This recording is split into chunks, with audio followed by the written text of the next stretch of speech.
right, now that we understand how to multiply and that multiplication is repeated addition, let's apply this, all right?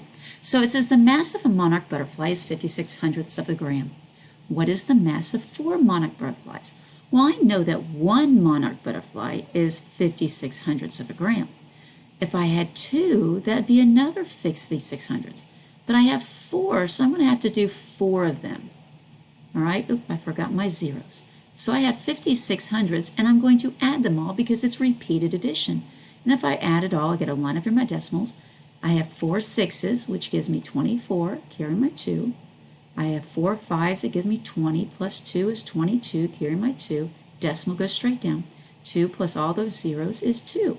So 4 monarch butterflies would be 2 and 24 hundredths grams. Now, the shortcut, I didn't have to do repeated addition. I could have just said 56 hundredths times 4.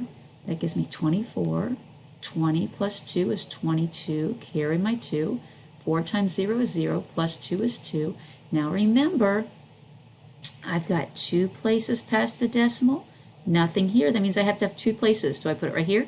Nope, that's only 1 place past the decimal. Right here. Now, so what is the mass of 4 monarch butterflies? 4 monarch butterflies weigh 2 and 24 hundredths grams. Now I can come over here, I could check. I could say 0.56 times 4 gives me 2 and 24 hundredths grams. Now, let's look at another one. Now this one we do every single day, your parents do, and I do every single day we go to the grocery store. It says the grocery store is selling bananas for 35 cents per pound. How much will Zach pay for 3 6/10 pounds of bananas? Now, if I want to buy 1 pound, that's 35 cents. If I want to buy 2 pounds, that's 2 35 cents, which is 70 cents. If I want to buy 3 pounds, it'd be 3 35 cents, which is $1.05, etc. But now notice, this is not a whole number. This is a decimal. All right? So just because it's a decimal doesn't mean you do anything different. You do the same thing.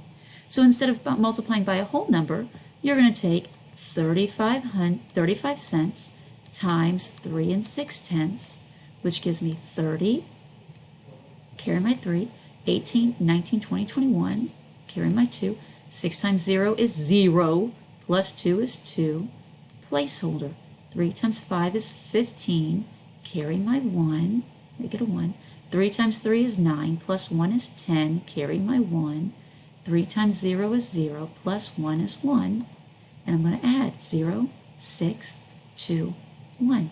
Now, where does my decimal go? Well, I've got 2 places here, 1 place there for a total of 3. Do I put it here? Nope, that's only 1 place. Here. Nope, that's 2 places. Here. Yes, that's 3 places. 1, 2, 3. Now let's check it on a calculator. 0.35 times 3.6 equals $1.26. Now wait a minute, Cassie, you got a 0 at the end. Now remember, money always has 2 places past the decimal, never 3. If it's the third one, you're either going to round. If it's a 0, you don't need the 0. So it's $1.26. So how much will Zach pay for 3 6/10 pounds of bananas? He will pay $1.26.